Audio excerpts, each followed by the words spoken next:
gentlemen, again, how lovely viewers, and welcome to another episode of Insights from the Invariably.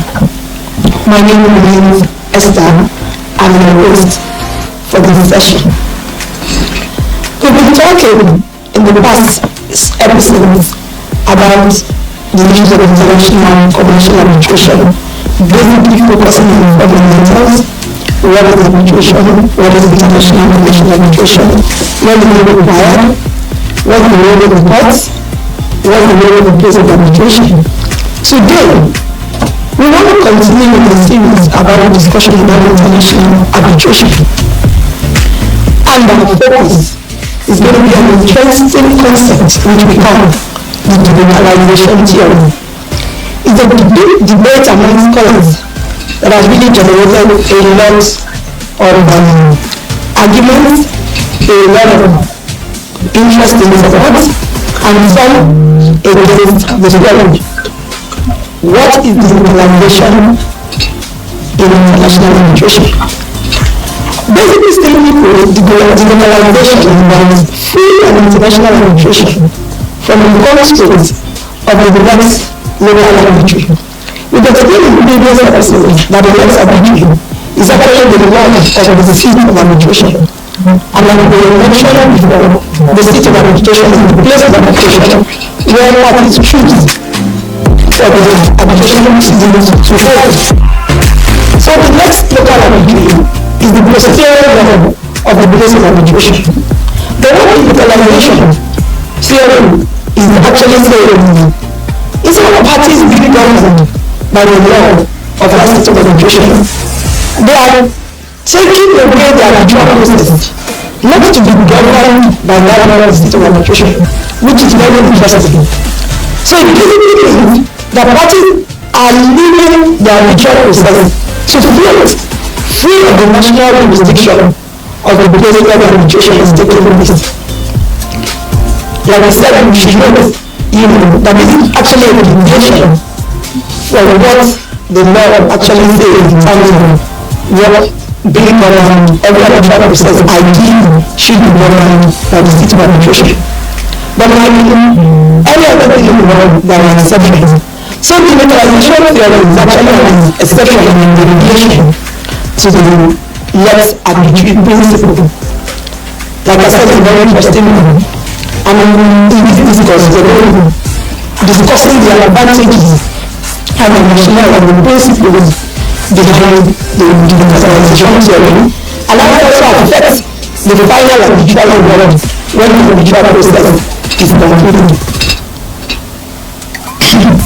Delocalization derives primarily from the idea that parties from different countries, in order to obtain neutrality, they wish to avoid the interference of their respective courts, and also avoiding the application of the rules of their respective countries, including the place where the arbitration is holding. So, the major underlying principle regarding the concept of delocalized arbitration is the party autonomy. So the delocalized arbitration is a part of the much wider principle of party autonomy. What is party autonomy? Party autonomy has foundation in the freedom of parties to determine the content of the arbitral process, and also in selecting the substantive law that will govern the arbitral process. The substantive law in this case, we're talking about governing the subject and the merits of the dispute in question, while they actually went into arbitration in the first place.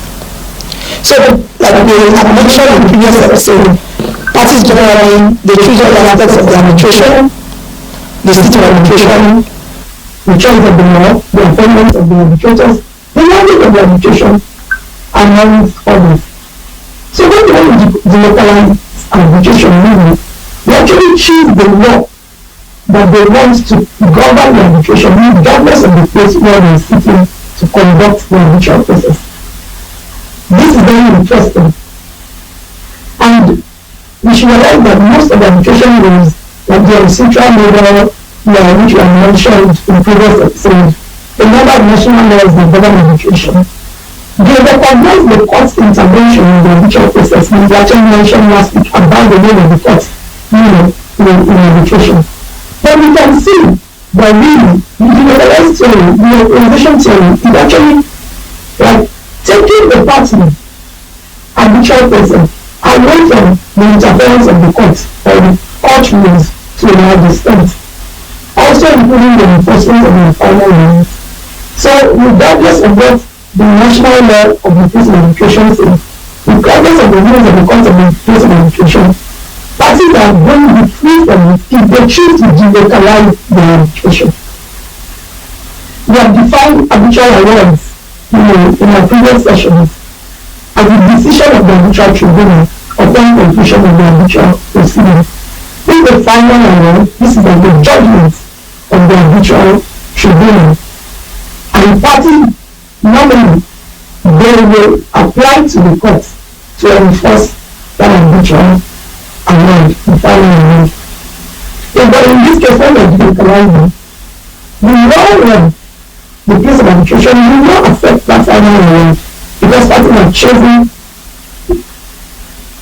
the law that is going to govern the whole process. And of course, the courts, even if they get the courts for enforcement, the courts cannot annul it because the arbitration that goes on concerning the particular respective matter in the case delocalized. So the delocalization theory is very attractive actually from the perspective of the arbitrators and also parties to the arbitration. As in essence, it permits parties not to submit to the law of the place of arbitration system, but to decide on which law will govern the arbitral process. So the organization of the arbitral process and the final award will thereby imply that parties will remain unaffected. We should note that it will actually mean that parties will remain unaffected by unforeseen and undesired local procedural law. And they do not have to face the risk that non-compliance with the law of the place of arbitration will affect their arbitral awards. So the fact that they don't comply with the law of the place of arbitration, it will not make the award that comes out from the arbitral tribunal unenforceable because they delocalize the arbitration. So the idea of delocalization theory is that international arbitration should not follow the discipline or restriction of the law of the seat of arbitration. Delocalization views the arbitral procedure and any award as originating autonomously. We should note that word autonomously and independently of the national legal systems of the place where the arbitration is taking place. We're going to be going through some of the features or characteristics of a delocalized arbitration. One, how do we know when an arbitration is delocalized? One of the main features is it's detached from the procedural rules of the place of arbitration. So regardless of the rules of procedure that actually ensue in the place of arbitration, the arbitration in question, if it is delocalized, is detached from the procedural rules of that place of arbitration. So it's not governed by the procedural rules of the place of arbitration. Secondly, it is detached from the procedural rules of any specific national law. So we're going to bring this, home, in practical terms, so that our viewers can basically understand what we're saying. So let's assume the place of arbitration has been chosen by the parties to the London, United Kingdom, for instance. If it's a delocalized arbitration that they opt for, the procedural rules of the London, United Kingdom will not govern the arbitration process because it's delocalized, even though they are sitting in London to do the arbitral proceedings. Secondly, the delocalized arbitration will be detached from the procedural rules of the specific national law, whether it's the law of the United Kingdom or whether it's the law of the country of the respective party. So that's why some scholars have used the word that kind of delocalized arbitration is floating. Floating in the sense that it is not attached to any specific national law. Parties choose which law will govern their arbitration in this case. Thirdly, another feature or characteristic of the delocalized arbitration is it's detached from the substantive law of the place of arbitration. So we have the procedural law that governs, the process, the procedure of doing things, maybe applying to court for this and all that. And also the substantive law, which is the law that governs the subject matter or the case in dispute. So a delocalized arbitration will be detached from the substantive law of the place of arbitration. Fourthly, it's also detached from the national substantive law of any specific jurisdiction. So like we mentioned, as it's not attached to the procedural law of any specific country, so also that delocalized arbitration will not be attached to the national substantive law of any specific jurisdiction. So in that case, parties are free to choose. So it really boils down to the fact, that actually a delocalized arbitration should actually be a process that parties to a commercial dispute should really appreciate more, even though yes, it has its own advantage and disadvantages. So like we have said, the delocalized arbitration, looking at the advantages that we have put forward, is definitely seen as a form of arbitration independent of any national legal order. There are, however, fundamental criteria, that governs the delocalized arbitration, and there are principles as well. We're going to mention two of these criteria. Delocalized arbitration, one of the fundamental criteria is that it's based on parties' agreements. Otherwise, the award would not be eligible for enforcement if parties did not agree that they are going to delocalize the arbitration. So it's not only one party saying, okay, we're going for delocalized arbitration, we're not going to be governed by the rules of the seat of arbitration, we're not going to be governed by the laws of the courts of the place of arbitration. No. All the parties to the arbitration in the respective case must agree that they are going to use delocalized arbitration and choose their own law and choose their own procedures and choose their own rules, of course, not against international standards that governs arbitration anyway. We're still going to come to that. So if parties don't agree, then whatever award, whatever arbitral judgment comes out of that kind of arbitration that is devoid of parties' agreement is not going to be enforceable. A second criteria of delocalized arbitration is that the procedure must not violate the fundamental norms of international arbitral procedures. So we've mentioned in our previous episode about conventions like the New York Convention that makes arbitral awards enforceable, eventually even in foreign jurisdictions, as long as the parties or the place where they're going to enforce the arbitral award is the contracting states to the New York Convention. We mentioned the Arbitral model law that is actually like a basic, in international arbitration that governs the rules of arbitration. So any delocalized arbitration, regardless, the procedure must not violate the fundamental norms of the international arbitral procedure that is acknowledged in every country where arbitration is practiced. So we have to be sure that it doesn't contradict or contravene the major international conventions, regardless of how delocalized the arbitration is. We're going to move forward and talk about the underlying principles regarding delocalized arbitration. We have mentioned the fundamental criteria that parties have to agree that they're going to use delocalized arbitration, and also the procedure they are going to even choose by themselves, though they are free to choose, must not contravene major international conventions. There are majorly two underlying principles regarding underpinning delocalized arbitration. One, any aspect of a delocalized arbitration should not be contrary to public policy.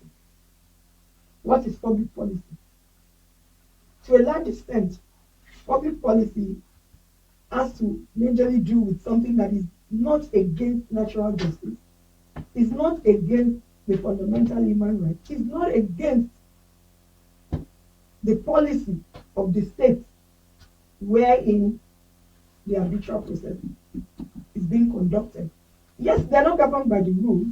However, it mustn't contravene the fundamental basis of what can be regarded as a public policy that is the basis, fundamental human rights. So the delocalized arbitration should not be contrary to public policy. They cannot say, okay, they're going to use like a criminal method to do the arbitration, even if they are free to delocalize it. It's going to be contrary to the public policy of any seat of arbitration using a criminal mode, to conduct the arbitral process. So that's just like an example. Of course, that's like far-reaching anyway, but that's just like an example of something that would be against public policy.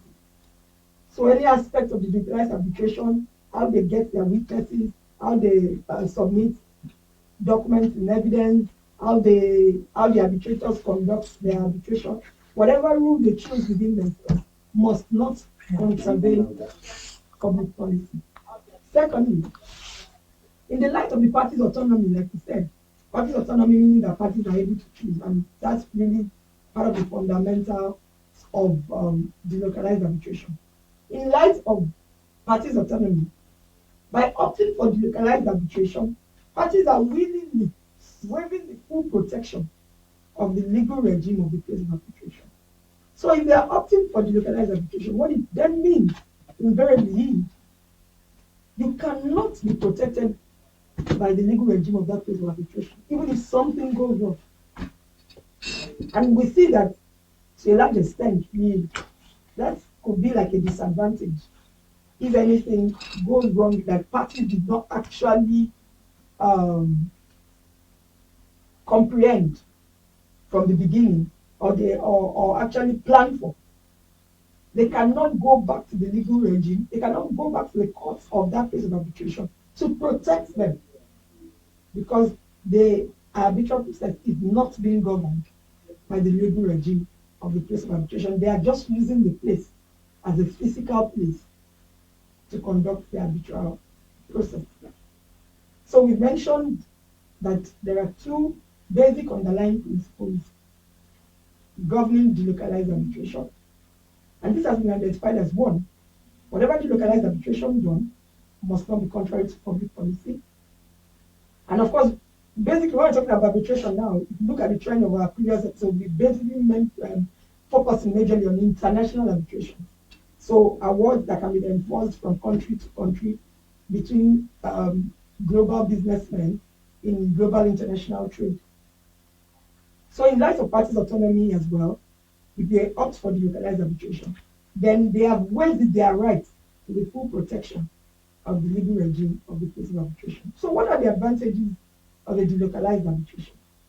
One, because we're going to look at the brighter side of things when we talk about the advantages of delocalized arbitration. One, it guarantees neutrality of forum with respect to procedure and substance. So parties choose the neutral forum in terms of the procedural rule, in terms of the substantive law. So it guarantees them the neutrality of forum with respect to the procedure in which they conduct the arbitral process, and also the substance, of the arbitration proceedings. It limits the role of national courts in the process. If you've been following our series, last week we actually delved to a large extent about the role of national courts in the arbitral process. That even though, yes, arbitration is supposed to be like an alternative dispute resolution, instead of opting for litigation, yet we still need the courts, to perform certain roles. But when we delocalize arbitration, based on this delocalization theory, if parties opt for it, what it invariably means is it limits the role of the intervention of the national courts in the arbitral process. Thus, it overcomes, the issue, the limitation imposed on arbitral process by the lex fori. There's something we call lex fori, that's the Latin word, which is actually the law of the jurisdiction in which the arbitration process, where it's being done. That's the law of the jurisdiction of the venue which a legal action is brought. So if you want to apply to the court, maybe to stay, to mandate a witness now, to come, you may not really need to do that in a sense if it's not something that, then that means the arbitrator can write and just invite the witnesses to come, to come to the arbitral tribunal. So in a sense, the role of the national courts in the process in a delocalized arbitration is, to a large extent, very limited. And of course, that means the parties are not governed. The dispute in question is not governed by the law of the jurisdiction of the venue where that legal action is actually brought. So that's the lex fori. So it overcomes that limitation imposed by the lex fori, in the places where the arbitral process is being conducted. Thirdly, another advantage or merit of a delocalized arbitration is it offers state agencies and governments the possibility to enter dispute resolution agreements without submitting themselves to the laws of a foreign state. This is actually very interesting because, international arbitrations, whether international commercial arbitrations, even nationally and domestically, the state agencies can enter into arbitration. Governments of different countries can enter into arbitration, international arbitration. And if they choose to delocalize the arbitration, then it gives them the opportunity of not submitting themselves to the laws of any foreign state. And they can choose to enter their dispute resolution agreement in the ways they choose to allow it to flow, in terms of choosing their law, in terms of choosing the processes that will govern their arbitral proceedings. Another advantage of delocalized arbitration is it eliminates conflict of laws problems. That's not conflicting with the law of the city of arbitration. It's not conflicting with the laws of different countries, of the parties in the arbitral process. So a delocalized arbitration actually eliminates the problems posed by any conflict of laws. It also enables parties to create procedural rules which best fit the specific features of the transaction and parties' interests. So majorly, we should know that disputes differ from cases to cases. The substance of one dispute is different from the substance of another dispute. And the different specific features of the transactions that cause the disputes varies one to another. So when parties choose to actually delocalize their arbitral process, what it actually means, it gives them the opportunity to create their own procedural rules, the rules that will govern the procedure of the arbitration, which best fit the specific features of the transaction and the parties' interest in the respective cases.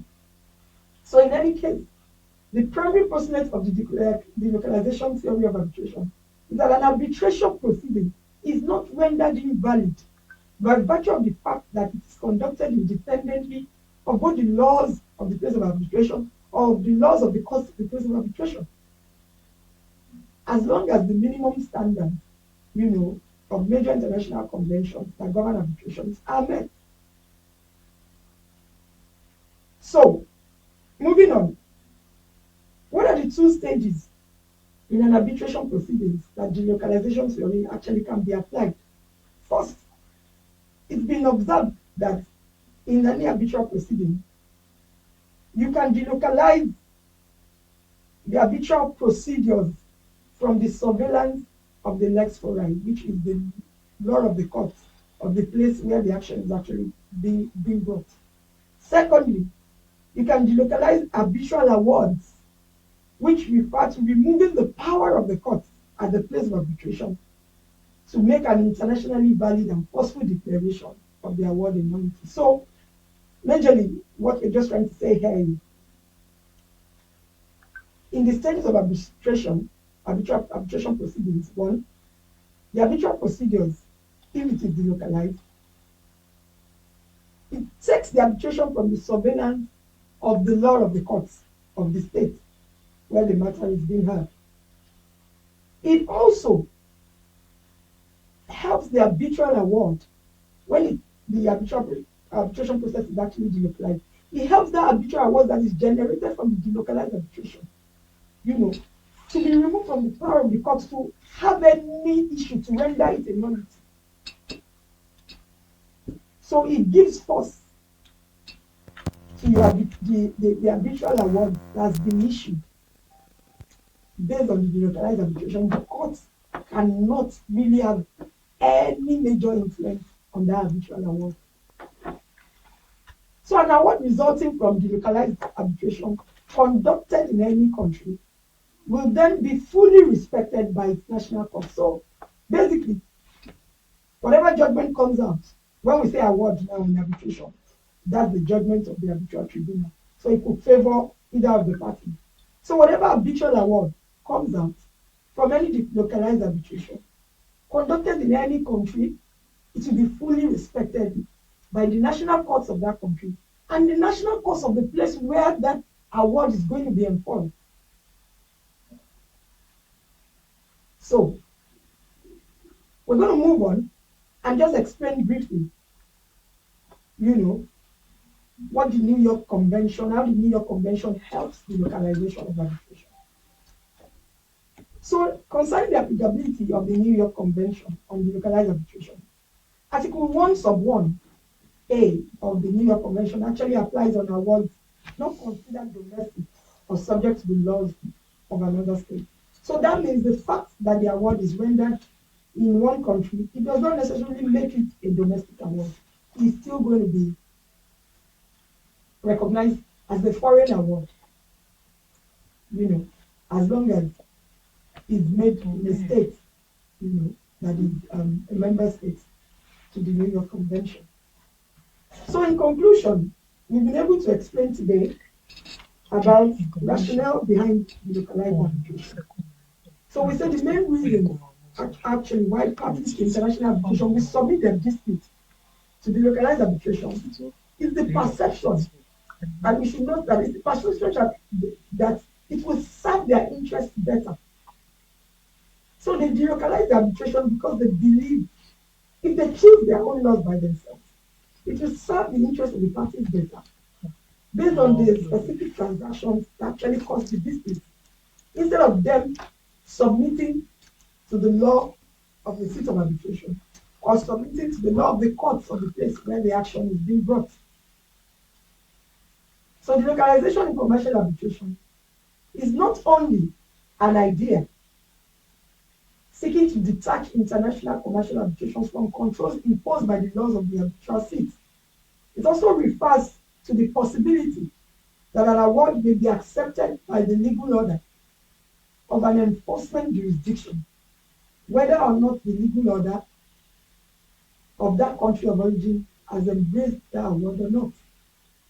So wherever it's going to be enforced, the arbitral award that comes out of a delocalized arbitration will be recognized where it's going to be enforced by the courts and the legal system of the place of enforcement. So the delocalized arbitration, like we said, is becoming more independent of national legal systems. And when that is done,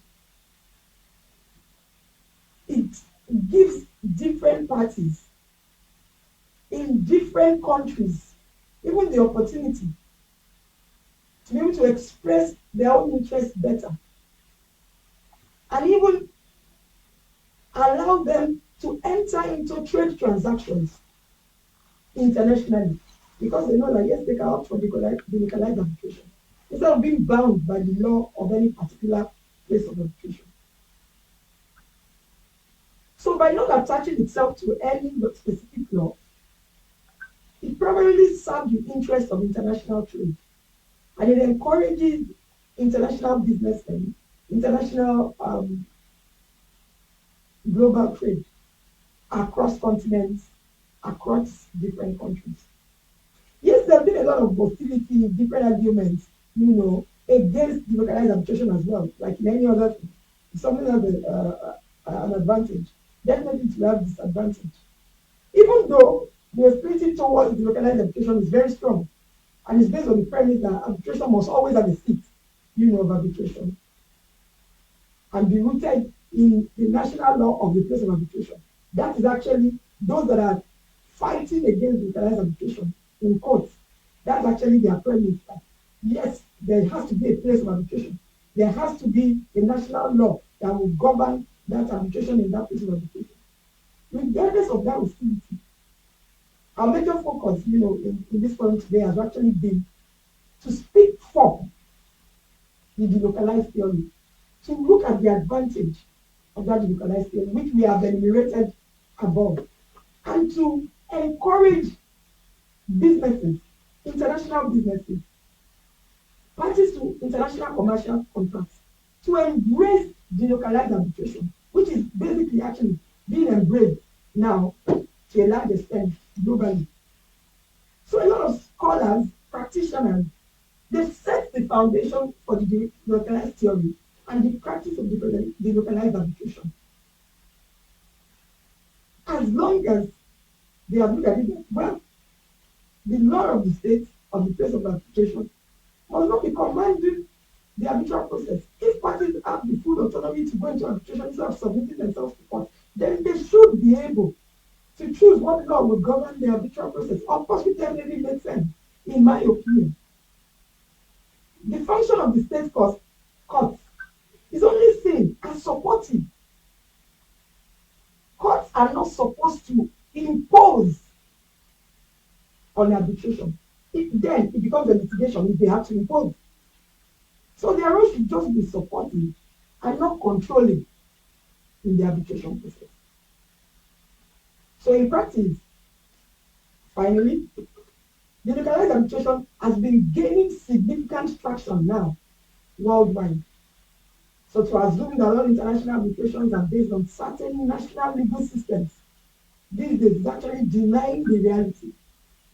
And to invalidate any agreement, commercial agreement, or arbitral awards for the mere fact that they are delocalized is now unjust, because delocalized arbitration has actually come to stay. And we will see definitely, even in the coming years, that very soon, more than 50% of international arbitrations may come to be delocalized based on parties' interests, as long as definitely it's not going to be against public policy, as we have mentioned earlier, and parties can agree and do everything definitely their own rules within the confines of natural justice. So in the world of globalization, delocalized arbitration seems a very attractive solution to dispute resolution. So this is a good concept in my view, and it's been embraced more internationally. So today we've been able to enlighten ourselves about the delocalization theory and how it affects the final arbitral awards in the arbitration process. So it's really been a very interesting few weeks talking about international arbitration, talking about the essence of international commercial arbitration, how the courts affect it, what do we do when we apply to the court, and now the localized arbitration, how to even take the interference of the courts away from the arbitral process, and also even the interference of the law of the state of arbitration away from the arbitral process. So I believe today we've been able to get one or two things, even from everything we've been able to talk about today. And we hope that in coming sessions, we'll talk more on other aspects of international commercial law, which will also enlighten us. Thank you very much. Have a lovely weekend. God bless.